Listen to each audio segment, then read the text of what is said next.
Hello, everyone, and welcome back to episode 3 of Baldur's Gate 3. As you can see, we are on this ravaged beach. We have just woken up without any party members, so the first plan of action is to find where everybody's at and to also build a team. So yeah, we found Shadowheart here, actually, so we are gonna wake her up. I still see that she has that mysterious object. We're not going to ask about it though, because I can tell very early on she's not the most trusting, and I don't want to push any buttons. But we will wake her up by shaking her. You're alive. I'm alive. How is this possible? Would you believe if I said magic worms? True. Seems like we're the lucky ones, judging by all the corpses strewn about.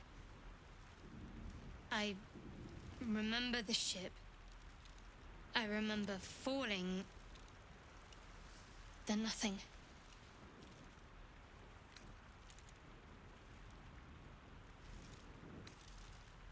First things first. We need supplies, shelter, and most of all, a healer. We might have escaped, but we still have these little monsters in our heads.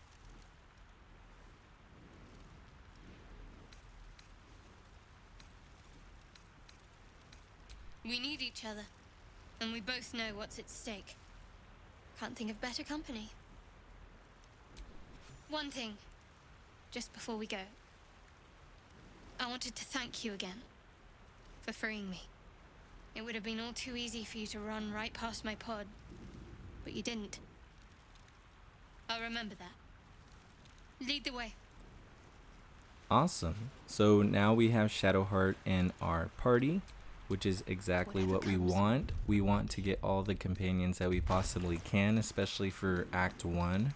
There's a lot of areas that are kind of big and have a lot going on as far as character choices and events, that we want to make sure that we have everybody that we need to get the job done and to navigate those areas with ease.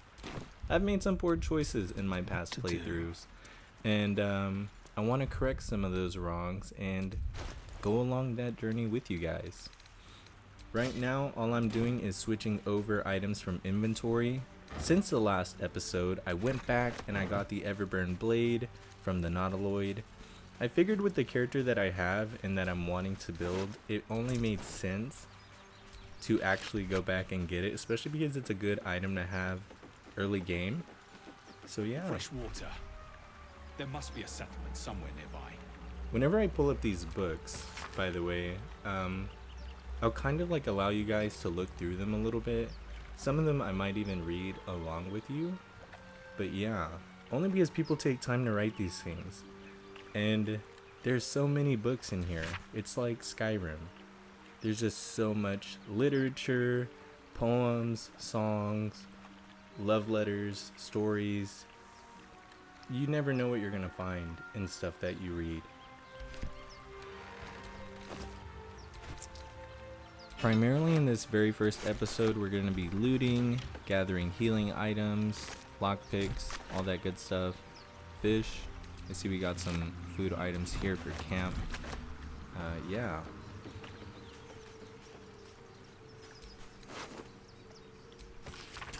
Oh, and we found a love letter. Like I was saying, right? There's so much lore and backstory to characters in this game. Everybody has a story. And it just kind of adds to everything going on, in a way. The world building aspect of it. A lot of very unfortunate people here on this beach that did not make it.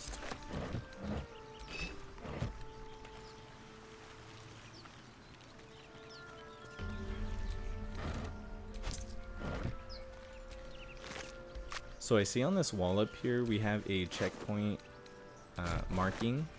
Pretty much once we open these portals, we can fast travel, which makes getting around the map super easy and convenient, because there's a lot of places on in Act 1 very early on. And we're going to come back to that place, that giant door looking stone wall thing. We're going to come back to that.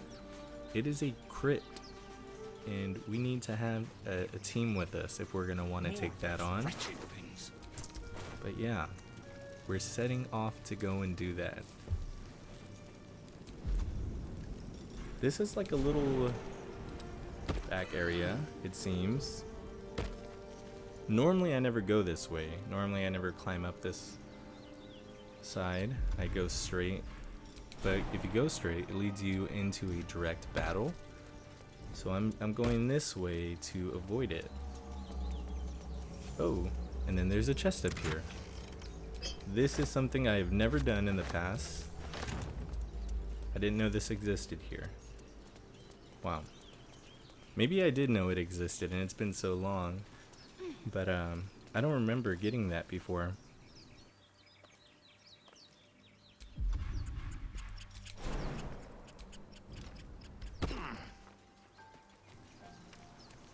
Alright, we were able to avoid that completely, so that was pretty clean.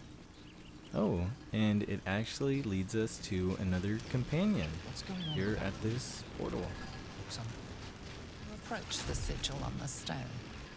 Magic glitters and swirls from it erratically, as if malfunctioning. It looks slightly dangerous.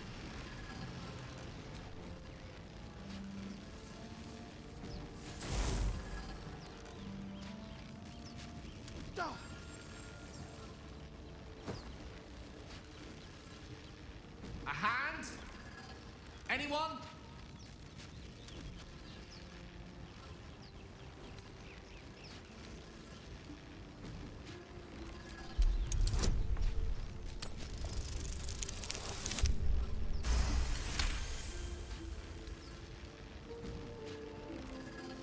That's it!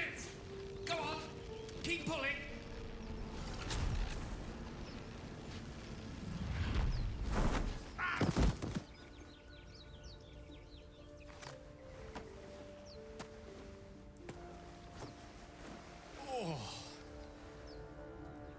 Hello. I'm Gale of Waterdeep. Apologies. I'm usually better at this. A bit shocked, but friend, it's a relief and a pleasure to make your acquaintance. Say, but I know you, don't I? In a manner of speaking. You were on the North Lloyd as well.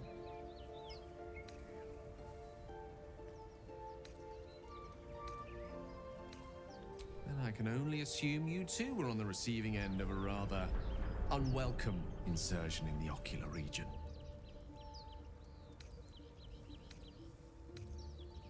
No use sugarcoating it, is there? The insertee we speak of, this parasite, are you aware that after a period of excruciating gestation, it will turn us into mind flayers? It's a process known as ceramorphosis, and let me assure you, it is to be avoided. You don't happen to be a cleric by any chance, do you? A doctor? Surgeon? Uncannily adroit with a knitting needle? You seem to know enough about our condition to realize it's beyond most clerics' skills. Most, no doubt, but I find myself hoping to be in the presence of the few. You don't happen to be one of them.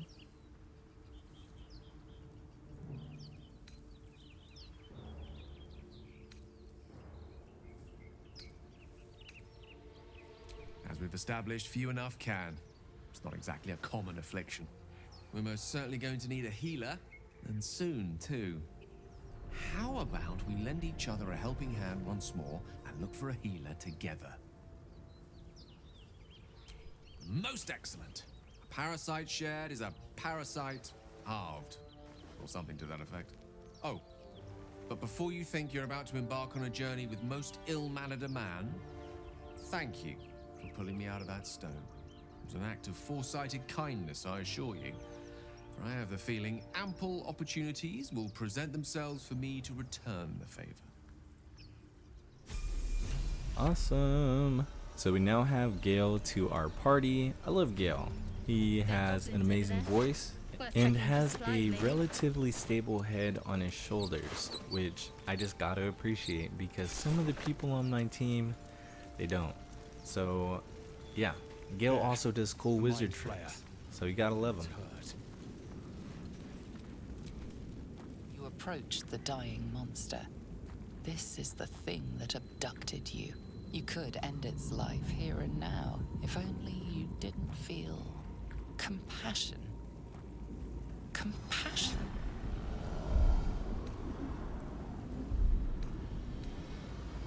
You can't move, can't think.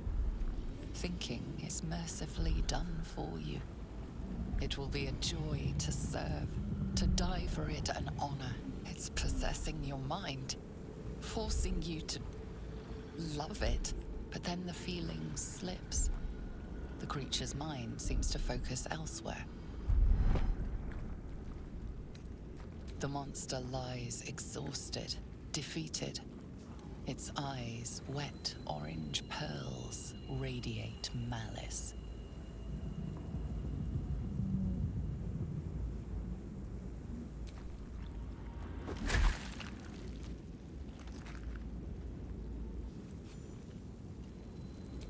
Monster. Death is too good for it. I wonder if there was a way I could have just hit that freaking alien with my sword and avoided that conversation altogether. And it looks like we have somebody up ahead. Hurry! I've got one of those brain things cornered. There, in the grass. You can kill it, can't you? Like you killed the others?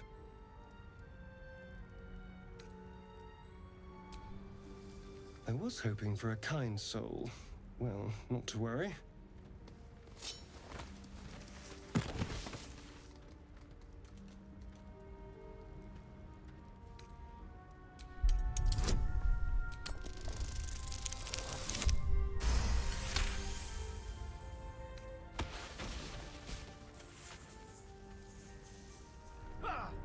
I saw you on the ship, strutting about whilst I was trapped in that pod. What did you and those tentacled freaks do to me? I'm not an idiot. I saw... Ah! Your mind twists. You're looking out of unfamiliar eyes, prowling dark, busy streets. You try to hold the memory, but it fades to the worm. The light, the fear. What was that? What's going on?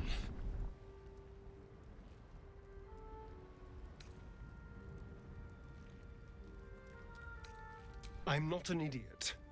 It has to be those tentacled monsters. Something they did. They took you too. I saw it during whatever just happened. And to think, I was ready to decorate the ground with your innards. Apologies.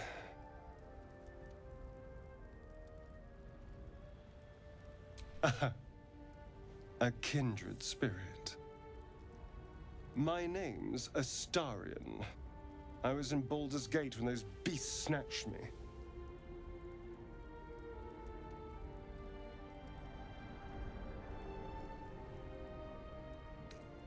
My, you've been busy. So, did you learn anything about these worms while wandering the ship? Turn us into...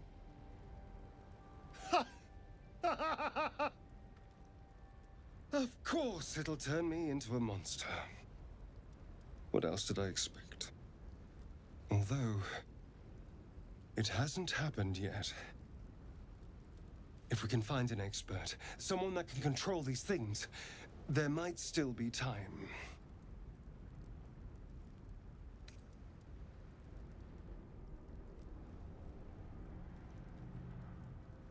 You know, I was ready to go this alone, but maybe sticking with the herd isn't such a bad idea. And anyone that can crash a mind flayer ship and walk away seems like a good person to know. All right, I accept. Lead on. Fantastic. We added another member to our Worms in Our Brain gang. I guess now we can finally go back and do that battle that we avoided in the very, very beginning. We have a little more people now. So, as you can see, Well, actually, I don't think you can see. Lost But up in ahead, thought. we got Wicked little brains. beasts. And they're not friendly like the ones from episode 1. Or episode 2, my bad. Our last episode. These ones are out to get us. Heading there.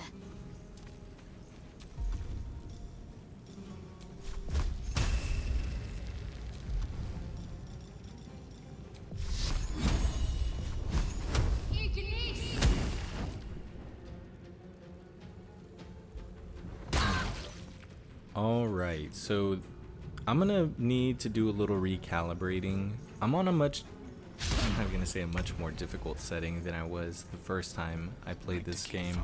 I'm on a slightly more difficult setting, so damage that's done to me and kind of the odds being in my favor are Well, so a much little for less peace. likely. Swift as my So feet can carry me. I gotta be more mindful, and I gotta be more of a battle-wise tactician if I'm going to do well, because my characters don't have that much HP, especially in these very early battles. So I imagine one of my characters is going to die very quickly, and I don't want to have to go through all my heals. But yeah, there's a lot of different ways to go through battle, I'm ready. and we're just figuring it out. Got to press on.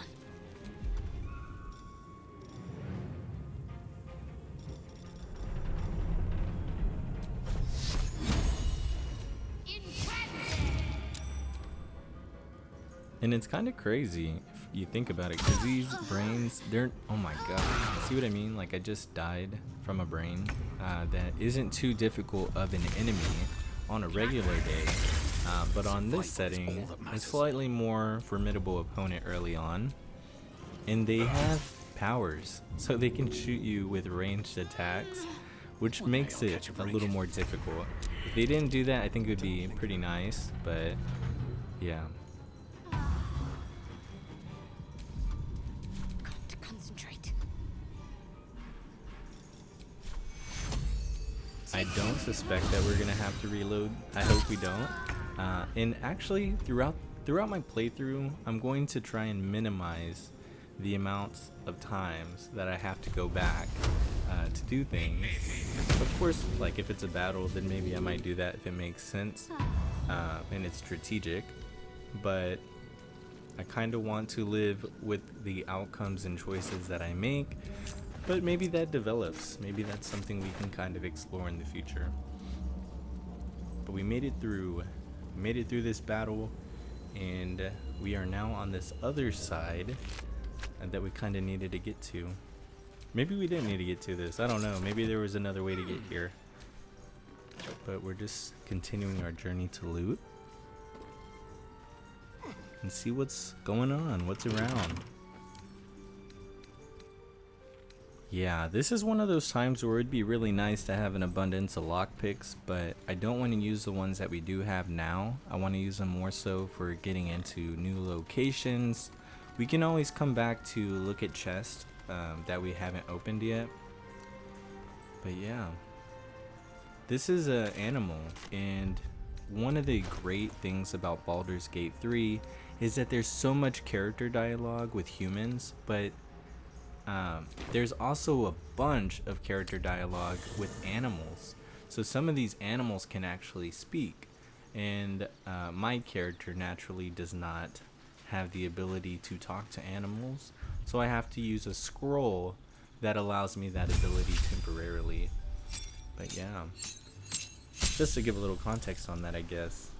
I know I kind of went into a ramble, but we're here at camp, and I wanted to level up my characters before, yeah, going into the crypt in the very beginning on that beach. That door we were looking at, I do want to go back there ultimately, because that's its own area to explore. But before we get into that, we got to go through the leveling up process for pretty much everybody. I think everybody needs it.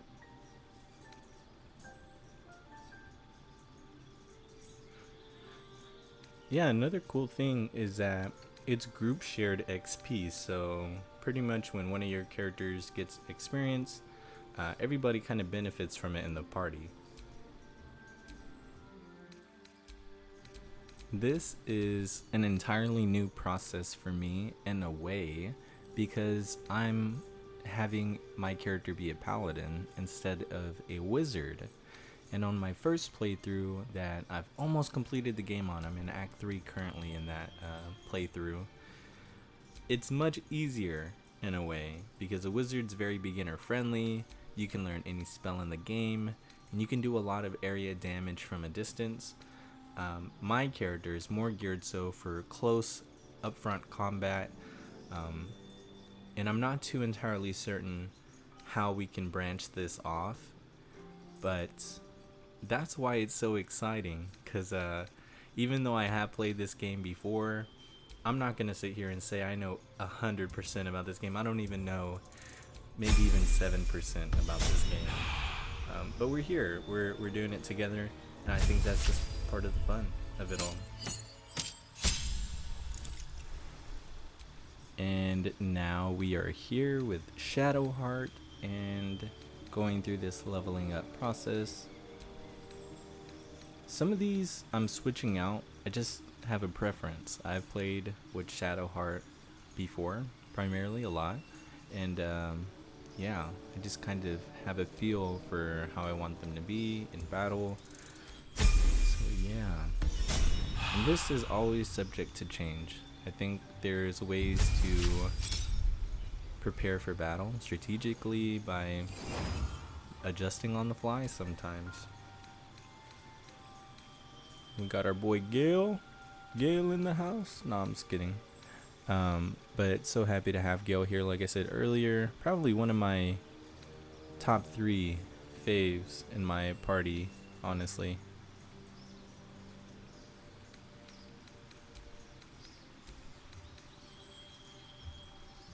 With Gale, I am going to be a little more intentional. I want him to be an evocation wizard. So pretty much that just means whenever they do big area spells that do damage to everybody that happens to be standing somewhere, it doesn't affect the party member's HP. If I didn't have him set up as that, he could damage all of us, which could be very unfortunate in battle, especially if we're wanting to win. So yeah, it's very important. If they're going to be doing big area damage, just gotta keep things in mind.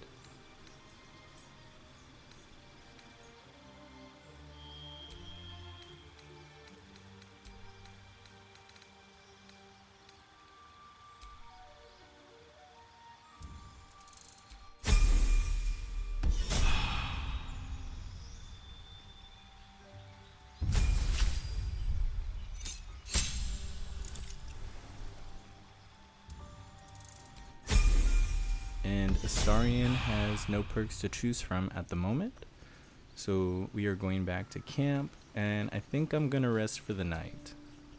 Usually when you rest, it sometimes opens up character dialogue options, like for instance right now with Gale.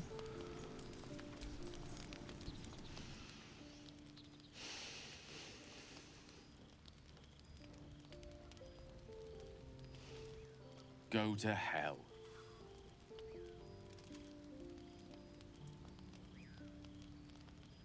Ha! You're a good sport. Go to hell. An everyday expression. So trivial it's almost meaningless. But we've seen hell. It's real. And it isn't trivial. Devils, dragons, mind flayers. They used to be abstracts. Pictures on a piece of paper. What a difference a day makes. Now we have tadpoles slithering through our heads like carnivorous feti. That's not abstract.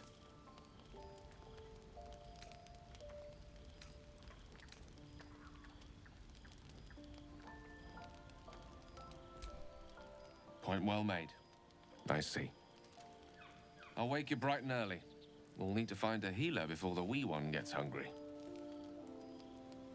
Gale is just the perfect mixture of humor and being philosophical.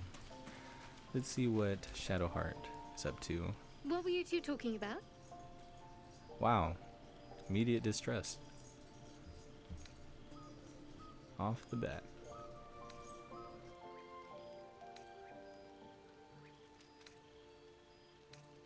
I see. I'd be careful with Gale.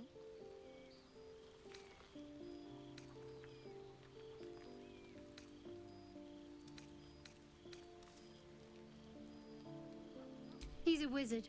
All they care about is power. Let's hope we rapidly find a healer. You seem reliable. I think you know how important it is that we find someone who can cure us. Best if we focus on that.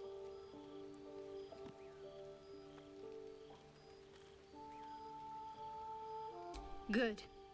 We might even get lucky and find one right away. As I see it, we're overdue some good fortune. Rest well. Yeah, I'm just trying to keep Shadowheart feeling comfortable while she's here. Yeah, I want everybody to get along and be friends with each other. That is ultimately the goal, because we need to work together as a team to make it to the end. Because we all have worms in our brain. A calm night is a mercy, yet your eyes refuse to stay closed. Every time they flicker shut, the tadpole seems to twitch behind them. Dragons, geese, and the hells themselves have come after you. Yet it is this creature that lingers in your skull.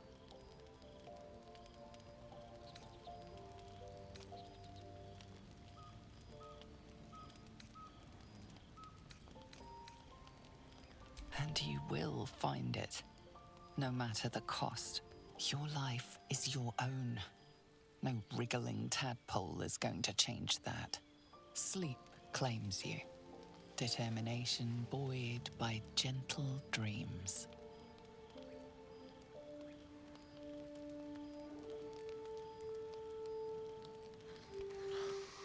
All right, and I think that's a perfect place to end this episode. If you like the content, leave a like, comment, and subscribe.